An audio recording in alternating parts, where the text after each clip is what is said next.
कि श्री जनक दुलारी सीता अब देश कि श्री जनक दुलारी सीता ने अब बचपन में कौतुक दिखलाया।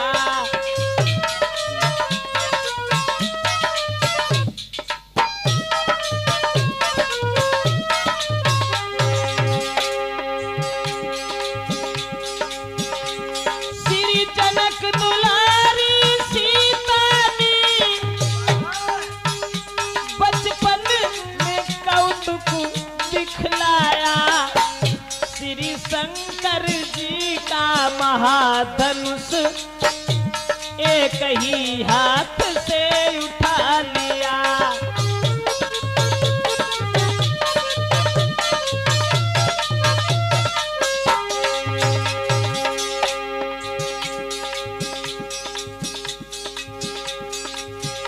देखा श्री जनक राज ने जब सीता ने धनुष उठाओ है, दरबार में तुरंत पहुंच कर किए सबको ये वचन सुनाओ है।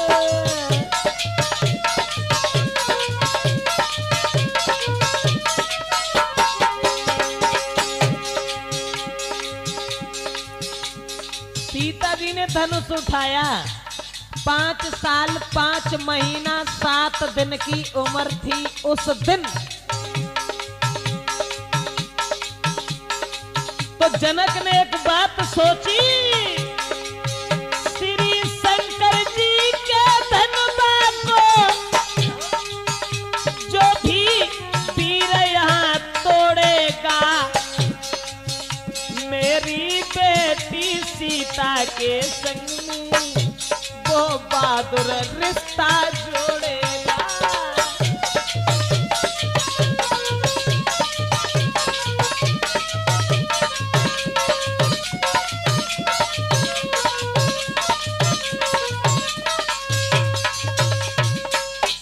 भैया जब सीता ने धनुष उठा लिया तो जनक ने यह सोच लिया कि हम अपनी पुत्री का विवाह करेंगे और विवाह उसी के साथ करेंगे जो इस धनुष को तोड़ देगा। यह बात सोचने के बाद में जनक ने स्वयंवर का इंतजाम किया और सीता के स्वयंवर की तैयारियां की। हर जगह पत्र भेजे और पत्र में, खत में, चिट्ठी में एक ही बात सबके लिए लिखी कि जिस महावीर की महाशक्ति और ये धनबा तोड़ गिराएगी, बस उसी वीर को निर्विवाद जानकी विवाही जाएगी।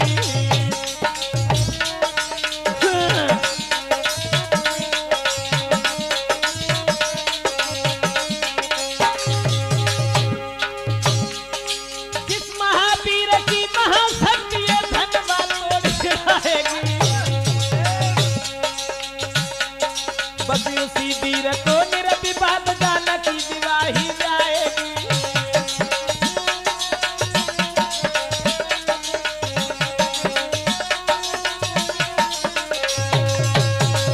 खत लिखा और सबके लिए ये पत्र भेजे और ये कहा कि जो भगवान भोले बाबा के धनुष को तोड़ेगा उसी के साथ में हम अपनी पुत्री सीता का विवाह करें। दोस्तों ये खबर सुनकर के बड़े बड़े बहादुर लोग धनुष को तोड़ने के लिए, सीता जी के साथ रिश्ता जोड़ने के लिए तैयार हो गए और सब बहादुर लोग धनुष को तोड़ने की चाहत में भाग खड़े हुए। अब ऐसा हुआ कि पाते ही खबर स्वयंवर की श्री जनक राज के धाम चले।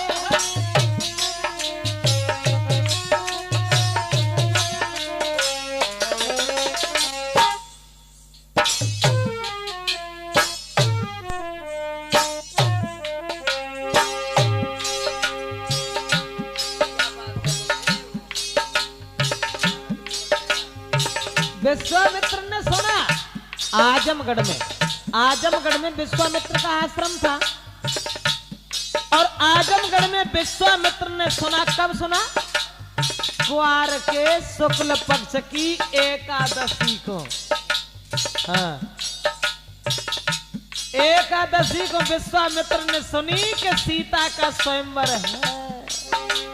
तो विश्वामित्र राम लक्ष्मण को साथ लेकर के पाते ही खबर स्वयंवर की, श्री जनक राज के धाम चले। क्वार शुक्ला द्वादशी को गुरु के संग में श्री राम चले।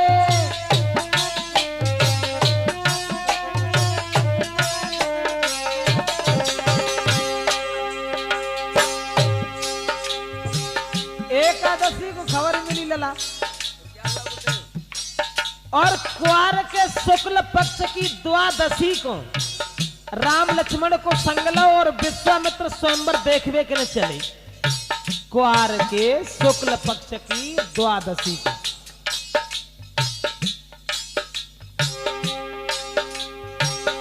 अब बड़े आगे, थोड़ा आगे बढ़ के देखा। क्या देखा? राम ने देखा।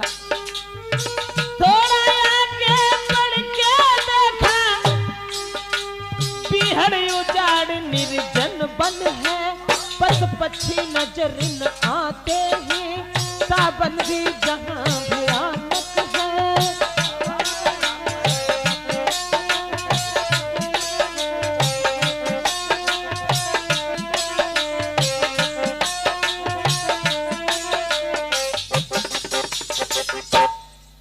साथियों, अब तो क्वार के शुक्ल पक्ष की द्वादशी को विश्वामित्र चले और राम लक्ष्मण को संग लेवे के बाद में एक ऐसे वन में पहुंचे जिस वन में पशु पक्षी भी नजर नहीं आ रहे हैं, केवल निर्जन वन था। उस वन में एक पत्थर की स्त्री पड़ी हुई थी वन में। तो पूछा, राम ने पूछा, गुरुदेव ये पत्थर की स्त्री ये क्या है, ये क्या देख रहा हूं मैं? तो विश्वामित्र ने कहा, बेटा राम, ये गौतम ऋषि की पत्नी है अहिल्या। इंद्र ने जब इनके साथ छल किया था, इंद्र ने देखा एक दिन कि अहिल्या बहुत सुंदर है। हाँ, तो इंद्र ने यह सोचा कि हम अहिल्या के साथ छल कैसे करें। अब इंद्र जो था इधर उधर भटकने लगा, सोचने लगा अब हम क्या करें क्या न करें। गौतम सारे दिन घर में रहते हैं। अब इंद्र जो था वो पहुंच गया, कहां पहुंच गया? चंद्रमा के पास। और चंद्रमा को हाथ पकड़ के इंद्र ने समझाया कि एक बात कही कि तुम मुर्गा बन जाना, तुम मुर्गा बन जाना, मैं बाबा बन जाऊंगा। तुम मुर्गा बन जाना, मैं साधु बन जाऊंगा। गौतम को बहकाना, मैं छल कर आऊंगा। तुम मुर्गा बन जाना, मैं साधु बन जाऊंगा। तुम मुर्गा बन जाना।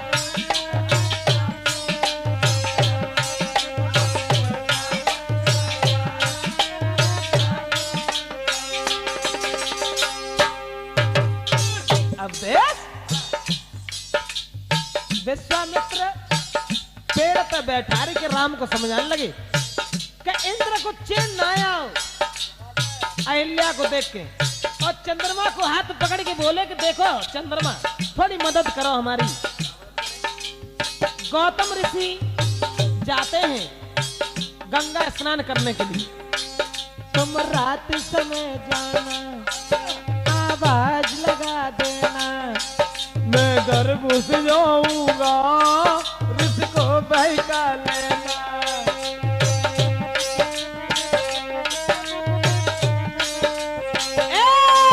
तुम रात समय जाना।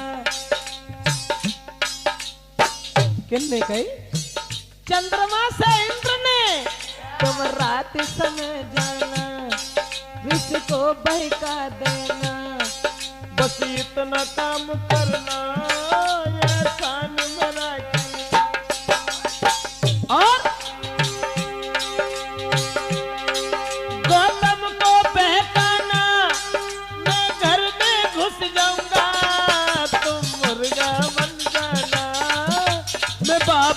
बन जाऊंगा तो मुर्गा बन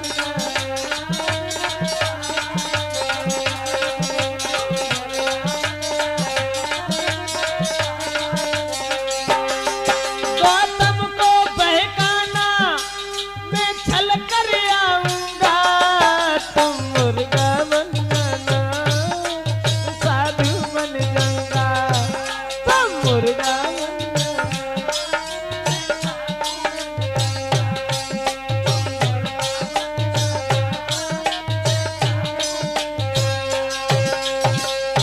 इंद्र ने कही चंद्रमा तुम ऐसे करो मुर्गा बनने के बाद में और वहां आवाज लगा देना। जब आवाज लगा दोगे तो गौतम ऋषि चले जाएंगे, गंगा स्नान करने के लिए घर खाली मिल जाएगा, हम अहिल्या के साथ छल कर देंगे। इतनी बात सुन के चंद्रमा ने जो हती सो रात में वो चंद्रमा मुर्गा बन गो और मुर्गा बनवे के बाद में वो मुर्गा बनवे के बाद में कि बा मुर्गा ने बादर फारो रे बोला 3 बजे बा मुर्गा ने बादर फारो रे बोला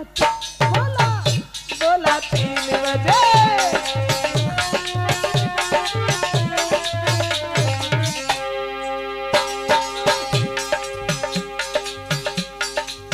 को चंद्रमा मुर्गा बनके और वो रात में पहुंचो, गौतम ऋषि सो रहे थे लेकिन वह चंद्रमा ने मुर्गा ने मादर फारो रे बोला 3 बजे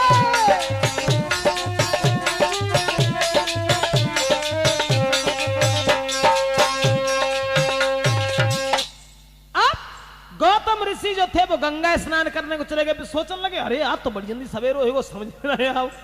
वे तुरंत ही वस्त्र उठाए और गंगा स्नान करने को चले गए। तो इंद्र ने अहिल्या के साथ में छल किया।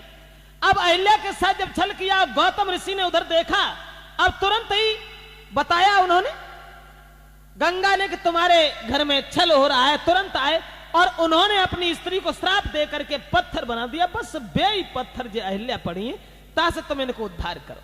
राम तुम्हारे चरणों की धूल अगर इनके ऊपर पड़ जाए तो इनका उद्धार हो जाए। अब के गुरु विश्वामित्र के कहने से और अहिल्या का उद्धार किया।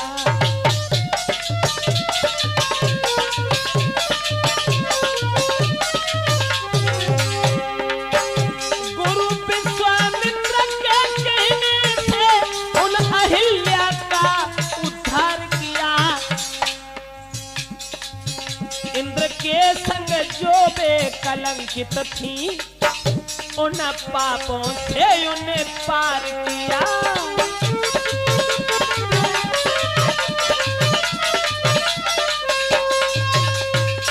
अहिल्या का उद्धार करने के बाद में भगवान मर्यादा पुरुषोत्तम श्री राम छोटे भैया लक्ष्मण को संग लेके अब आगे चले और जब क्वार की पूर्णमासी को कहां पहुंचे? जनक के फूल बाग में कि चले रघुराई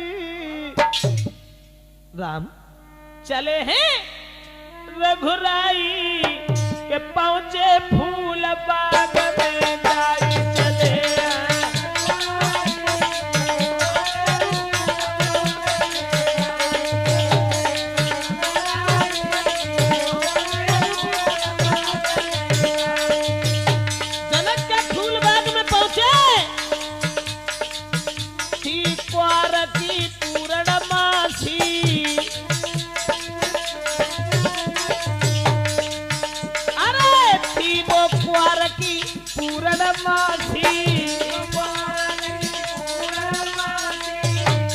रुके या बदपुर पासी खुशी दिल में छाई पहुंचे फूल बाग में जाई चले पहुंचे फूल बाग में जाई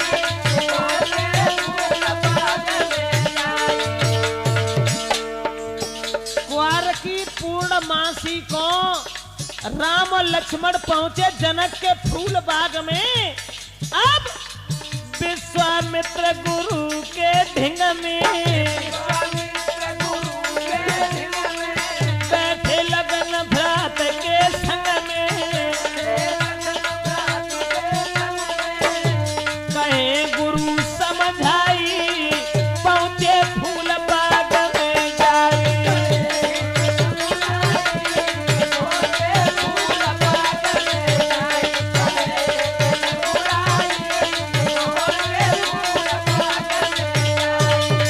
दोस्तों अब फूल बाग में पहुंच गए, और जब फूल बाग में पहुंच गए हैं तो विश्वामित्र ने कहा कि बेटा राम ऐसा करो, आज की रात तो हम यहीं बिताएंगे, सवेरा जब होगा तब जनकपुर में चलेंगे, और जनकपुर में चलने के बाद में तब सीता के स्वयंवर को देखेंगे। ऐसा करो बाग में चले जाओ और फूल ले आओ, पूजा का समय हो गया, चले जाओ बाग में चले जाओ और फूल लेके तुरंत आना मेरे पास। तो अब भगवान श्री राम और शेषा अवतारी लक्ष्मण गुरु विश्वामित्र की आज्ञा पाने के बाद में आज्ञा पाए के श्री राम चले, पहुंचे विदेह फुलबारी में, और रहता था जहां बसंत खड़ा कुंजों की पहरेदारी।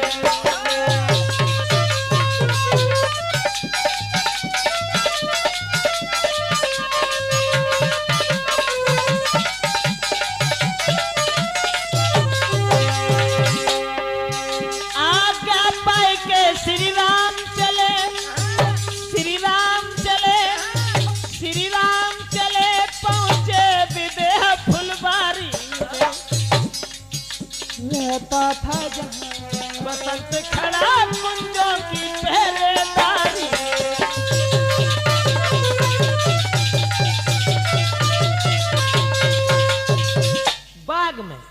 बाग में दोनों भाई पहुंचे, भगवान मर्यादा पुरुषोत्तम श्री राम और शेषा अवतारी लक्ष्मण।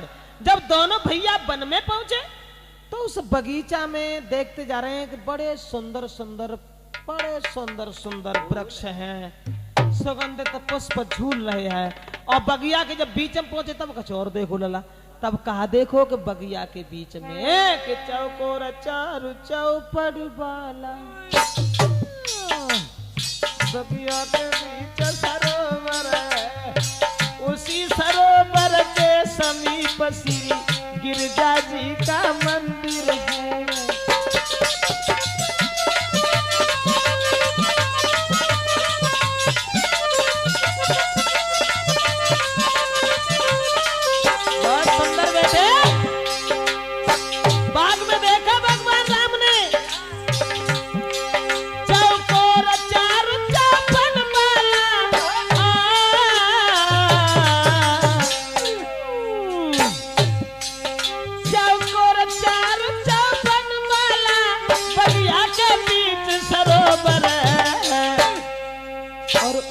सरोवर के समीप श्री गिरजा जी का मंदिर है।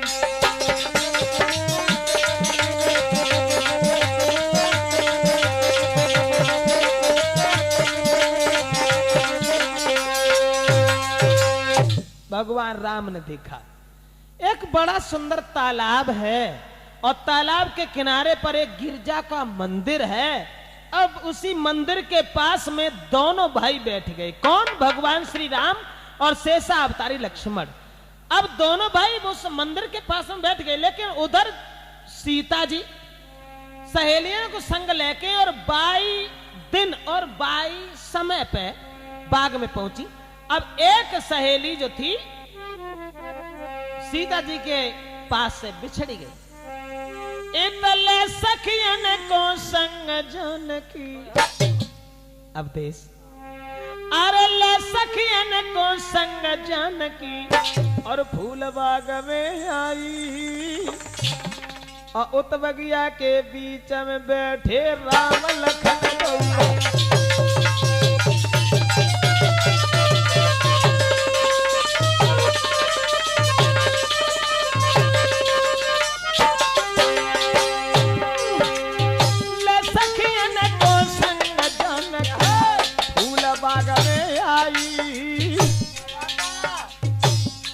बगिया के बीच में बैठे राम लखन गौरा।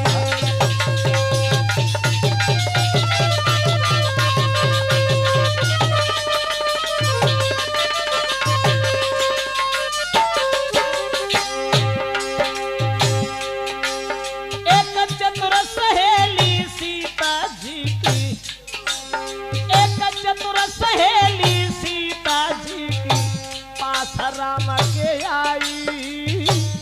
देख के सुंदर बदन राम को रह गई नजर जमाई।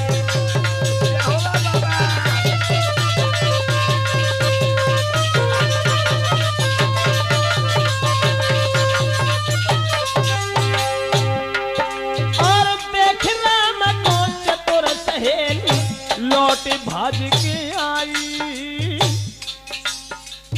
सीता जी के ढेंगा से राम के पास पहुंची और राम को देखो तो आंखें फाड़ के रही लला। तुरंत लौट के भागी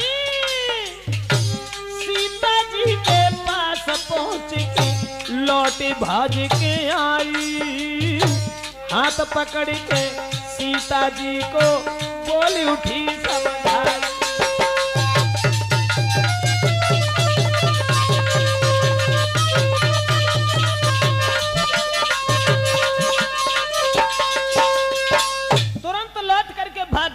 और सीता जी के पास पहुंची।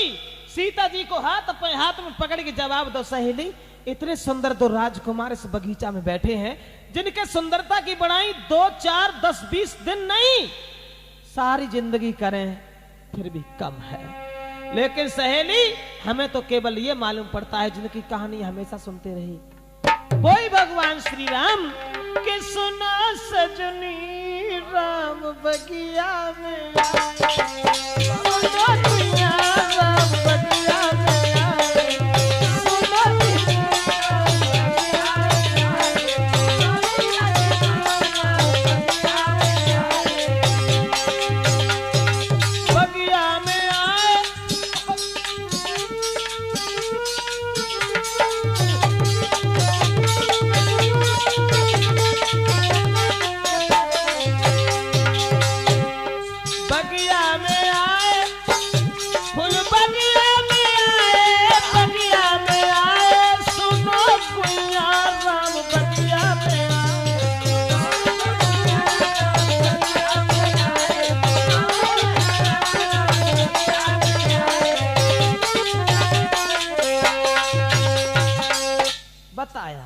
उस लड़की ने बताया कि भगवान श्री राम ही मालूम पड़ता है कि बगीचा में मौजूद है। इतनी बात सुनी सोई सीता जी चली जहां भगवान श्री राम मौजूद थे, वहां पहुंची। अब सीता जी सहेलियों के साथ खड़ी हैं और राम शेषा अवतारी लक्ष्मण के साथ बैठे हैं। लेकिन राम की ओर जब सीता ने देखा और सीता की ओर जब प्रभु राम ने देखा तो कवि ने तो कल्पना यहां तक की है कि भगवान श्री राम पड़ गए प्रेम की डोरी में। और चित चोर आप चित चोर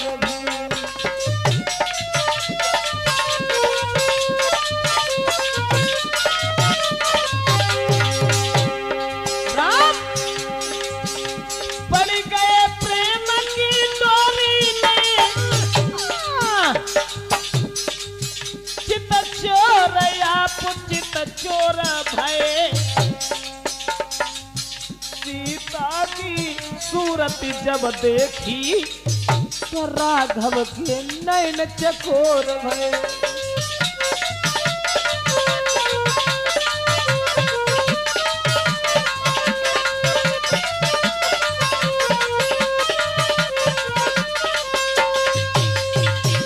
भगवान श्री राम अब चेहरा की ओर निहार करके चकोर बन गए और सीता जी राम की ओर निहार करके चकोर बन गई। अब सहेलियां जो थी वो आपस में विचार करने लगी और बात करने लगी। जरा जरा से बालक है लेकिन धनुष तो इससे नहीं टूटेगा भगवान श्री राम के हाथ से। सीता जी का विवाह अगर इन्हीं के साथ हो जाता तो कितना आनंद आता। लेकिन उधर बताया तुलसीदास ने कि देख राम छबिसिया मात अटकी, मात अटकी।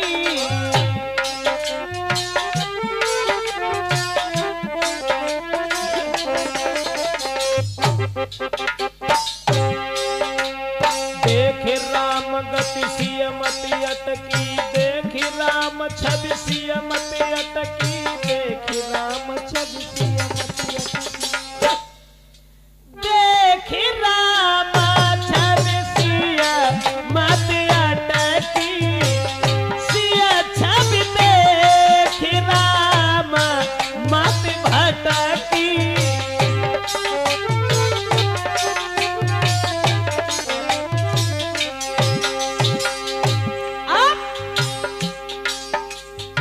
सीता जी को देख करके राम भ्रम में पड़ गए और राम को देख करके सीता जी असमंजस में पड़ गई। ऐसा ही नहीं, ओ भाई पार्वती प्रेम भवानी, गूंग स्वाद गति सकई न बानी।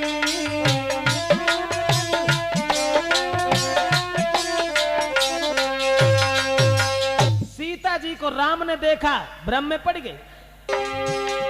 प्रभु चकोर बन सिया चकोरी, बदन मयंक उभय मचित चोरी, सिया राम भई गति अजु सोई, चोर की नार जिम प्रकट न रोई।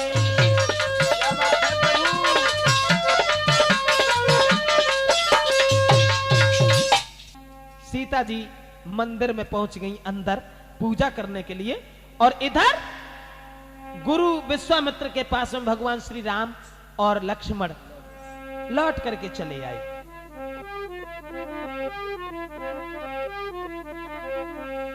अब सीता जी ने मां भगवती से आराधना की, प्रार्थना की, विनती की, तो सिया मरम लखिसिया भवानी,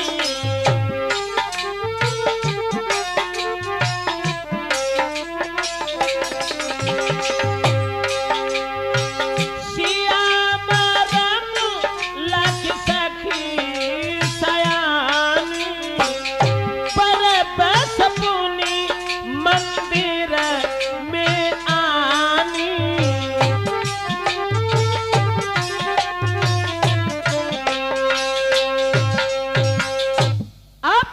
सीता जी जब भवानी के पास मंदिर में पहुंची हैं, तो उधर मां गिरजा ने वरदान दिया, आशीर्वाद दिया कि पुत्री सीता, चाहे धनुष को तोड़ने के लिए हजारों पुरुष जुट जाएं, लेकिन तुम जिसे दिल से चाहोगी बस उसी के हाथ से भगवान भूतनाथ का धनुष टूटेगा। यह आशीर्वाद पाने के बाद सीता जी सहेलियों के साथ घर चली आई।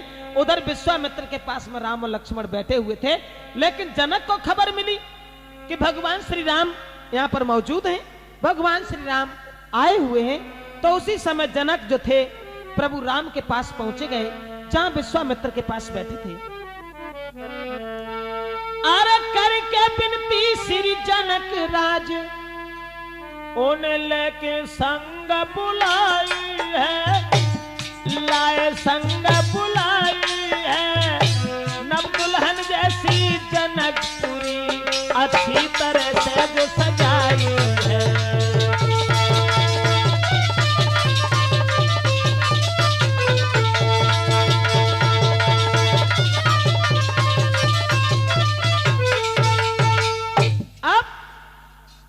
जनक जो थे वो राम और लक्ष्मण को लेकर के पहुंचे। जो जनकपुरी एक नव दुल्हन की तरह सजाई गई थी, उस नव दुल्हन की तरह सजाई हुई जनकपुरी में पहुंच गए, जहां बंधन बारी सुशोभित है, केला के खंभ सुशोभित हैं, गलियों में बिछौना पड़े हैं, बड़े सुगंधित इत्र पड़े हुए हैं। ऐसा ही नहीं, लेकिन सीता जी के स्वयंवर में जब पहुंच गए,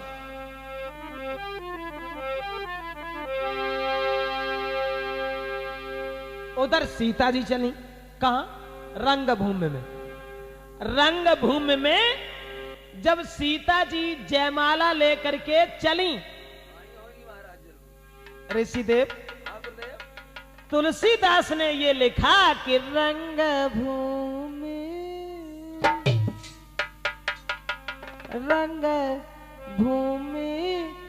जब सिया पगुधारी, तो मोहे देख सकल नर नारी।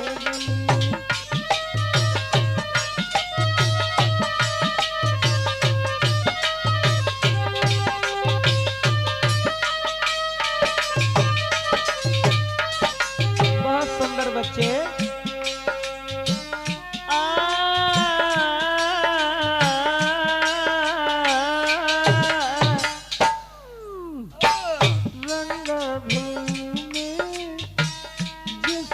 पगुधारी मोहे देख सकल नर नारी।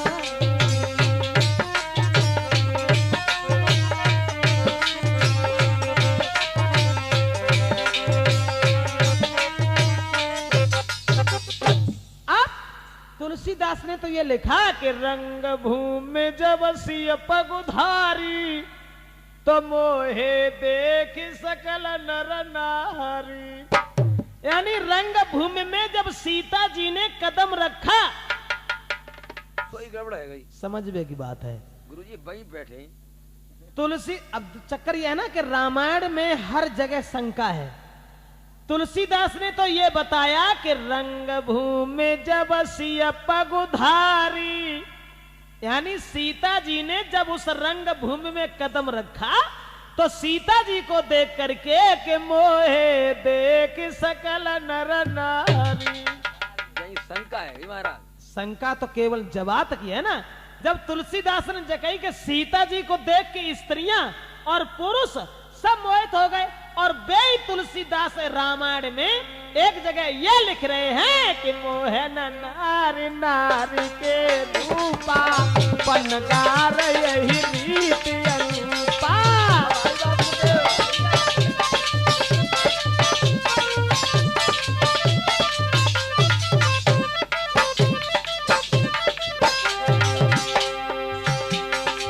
मोहे नारी नारी के रूपा, पनगार यही रीति अनुपा।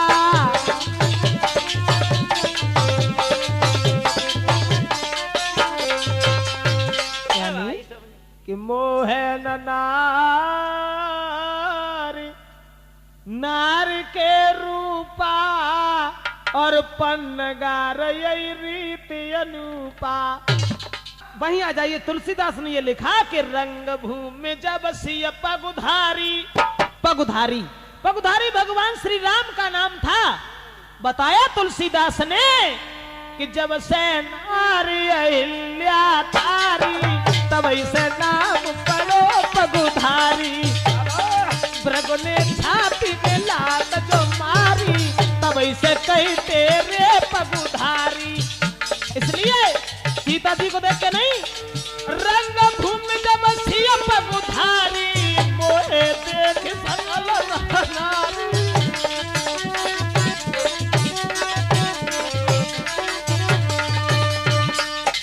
यानी पगुधारी के रंग भूमि जब सिय पगुधारी, तो मोहे देख सकल नर नारी।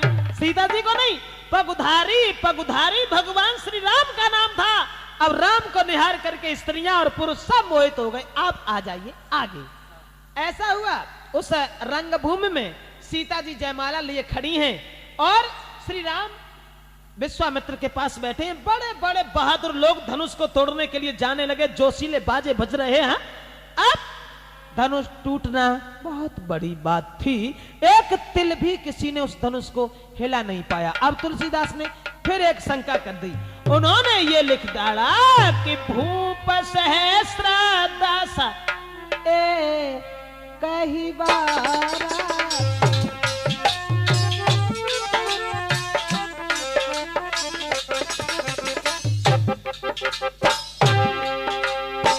भूप सहस्त्र दस कही बारा, लगे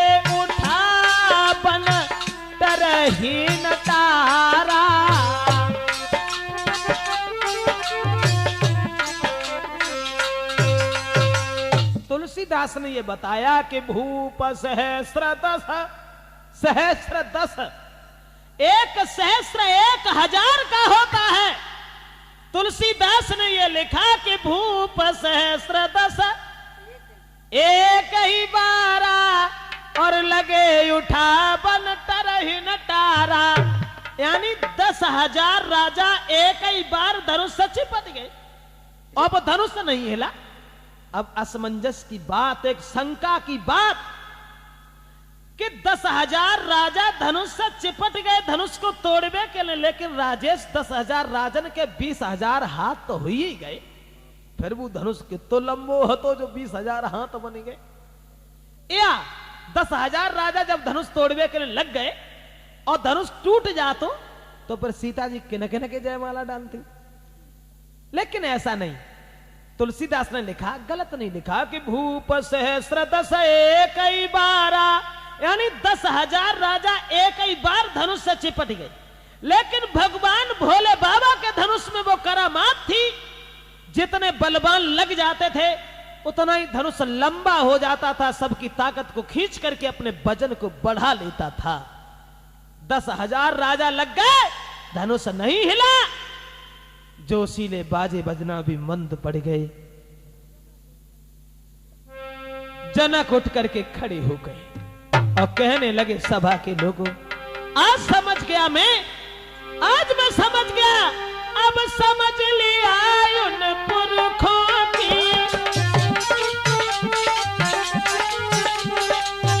अब समझ लिया उन पुरखों की, संतानों में तासीर नहीं। हम खुले तौर से कहते हैं, जनक बोले हम खुले तौर से कहते हैं, पृथ्वी पर कोई वीर नहीं।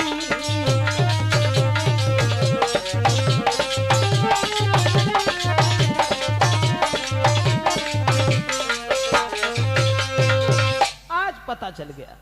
जनक उठ करके खड़े हो गए और कहने लगे सभा के लोगों, आज पता चल गया कि दुनिया में कोई बहादुर नहीं, कोई बहादुर नहीं। अगर मैं ये जानता तो धनुष तोड़ने का संकल्प नहीं करता। समझ गया, समझ गया कि कुंवारी लली नहीं, मैंने बिरथा पेज धनुष की ठानी,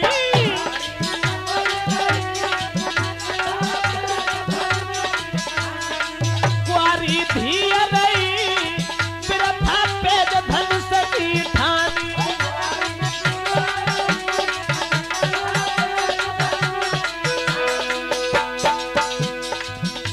छत्री पे धनुष न टूटो, सब बिन भाग लली को फूटो, हमारी हंसी भई मेरा था पेज धनुष की ठानी।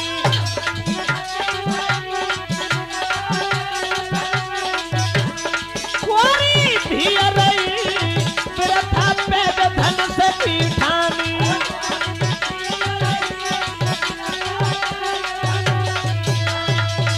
महाराज जनक कहने लगे अब हम समझ गए कि दुनिया में कोई बहादुर नहीं, कोई पहलवान नहीं। अगर बहादुर होता तो धनुष तोड़ देता। इसलिए सभा के लोगों, अरे मुंह की ओर क्या देख रहे हो तुम लोग, मुंह की ओर क्या देख रहे हो कि तजहुआस निज निज घर जाऊ और रचो न विधि पैदेही विवाहू। सीता जी के विवाह की आस को छोड़ करके और सब लोग अपने अपने घर के लिए चले जाओ। आज मैं समझ गया कि दुनिया में कोई बहादुर नहीं। दोस्तों, सबकी नजर नीचे को झुकी हुई थी, लेकिन शेष अवतारी लक्ष्मण से ये बात सहन नहीं हुई और लक्ष्मण उठ के खड़े हो गए। क्या कह रहे हो जनक, क्या कह रहे हो? बोले इतना महाघात कयुन पुरखों की तासीर नहीं। क्या कहा जनक? अरे फिर से बोलो दुनिया में कोई पीर नहीं, क्या कहा जगत।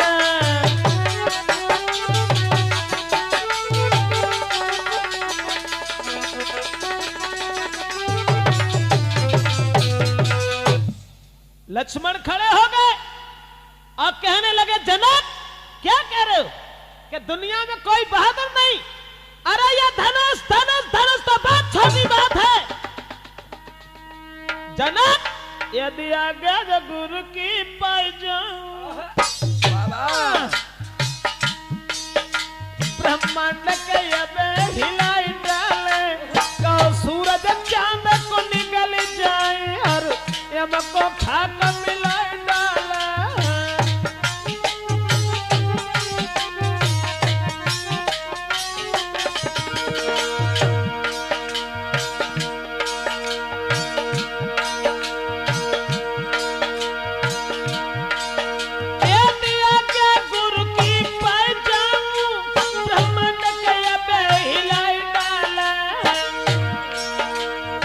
सूरज चांद को निकल जाए और यम को खाक मिलाई डाले।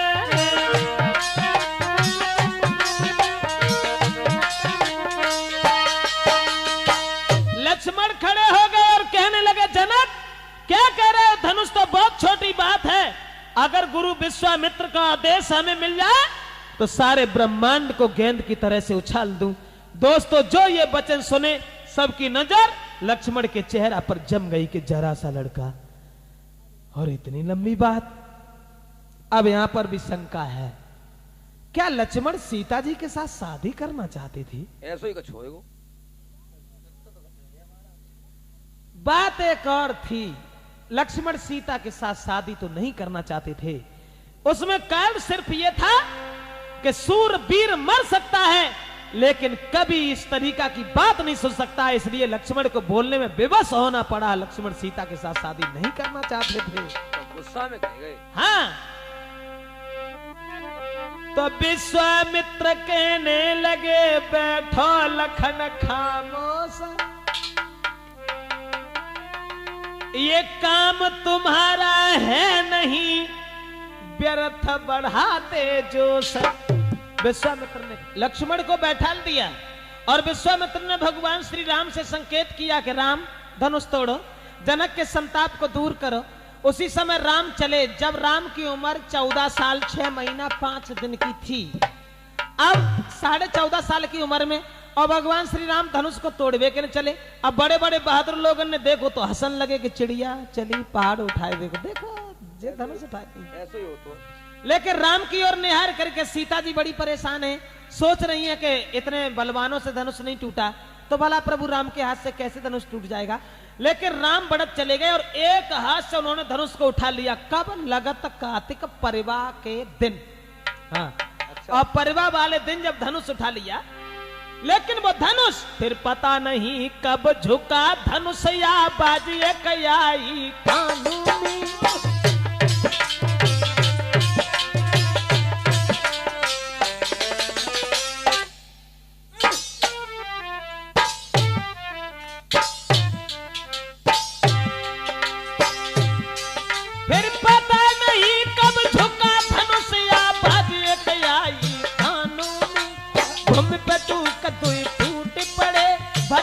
घोर धुन भुवनों में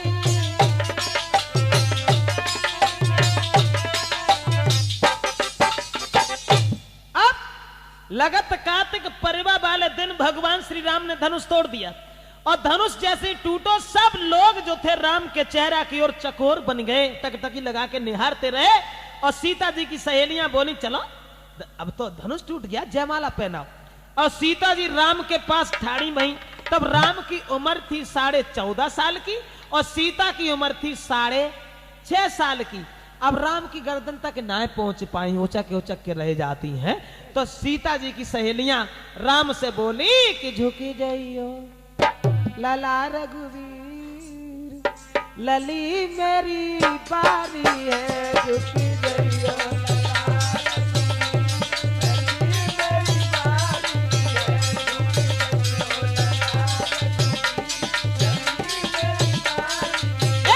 चुक गयो तन कर गुबीर लली मेरी बारी है।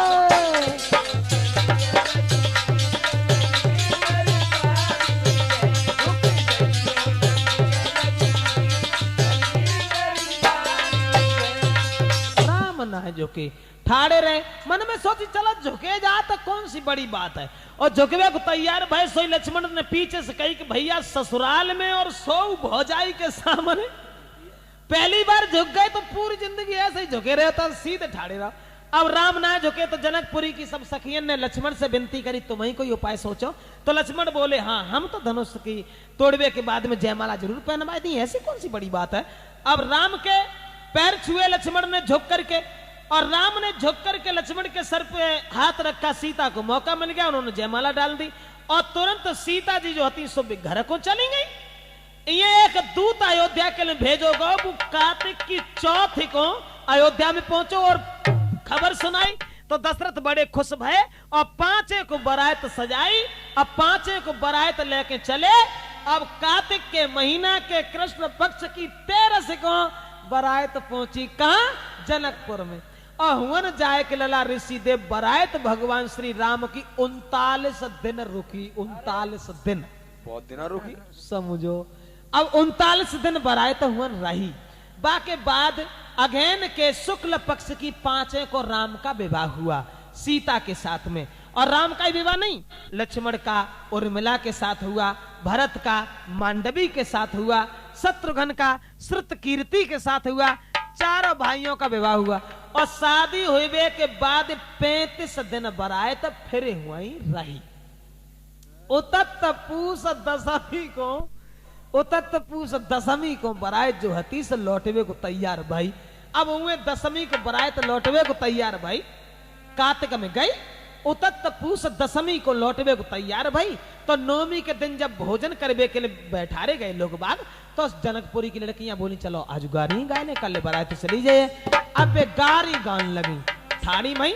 तो राम ने लक्ष्मण से एक बात कही, देखो लक्ष्मण तुम्हारी एक आदत बहुत गलत है, तुम बीच में बोलने लगा तो ये ससुराल है, जो कोई जैसी कछु कहे सुनता रहियो बोलियो ना।